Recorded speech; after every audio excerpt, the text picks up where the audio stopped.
1 acre தென்னந்தோப்புன்னு சேல்ஸ்க்கு வந்துருக்குங்க. இந்த land எங்க அமைஞ்சிருக்கு அப்படின்னா உடுமலைப்பேட்டை பஸ் ஸ்டாண்ட்ல இருந்து 23 கிலோமீட்டர் தாராபுரம் ரோட்டு வழியா போனோம்னா முள்ளங்கி வலசுன்னு சொல்லுவாங்க. அந்த இடத்துலங்க இந்த ஃபார்ம் அமைஞ்சிருக்குது. இந்த தோட்டத்துக்குள்ள மொத்தம் 70 தென்னை மரங்கள் இருக்குதுங்க.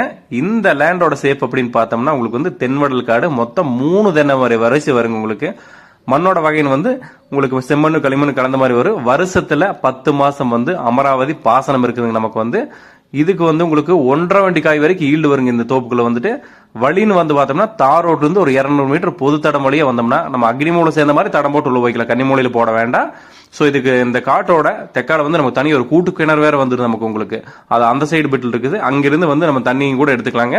மரங்களோட வயசுல ஒரு 15 இந்த மாதிரி இருக்கும். இதுதாங்க அந்த கூட்டு கிணறு. ஸோ இதுல இருந்து வாரத்தில் ஒரு 2 நாளைக்கு வந்து நம்ம கூட்டு இருக்குதுங்க. ஜலமூலி தொட்டி கட்டி நம்ம எடுத்துக்கலாங்க. இதுக்கு வந்து உங்களுக்கு சர்வீஸ் கூட ஒன்று இருக்குது, கூட்டு சர்வீஸ். ஸோ இந்த லேண்டோட பிரைஸ் எவ்வளவு சொல்லியிருக்காங்க அப்படின்னா 45 லட்ச ரூபா சொல்லியிருக்காங்க. நெகோசியபிள்னு சொல்லியிருக்காங்க.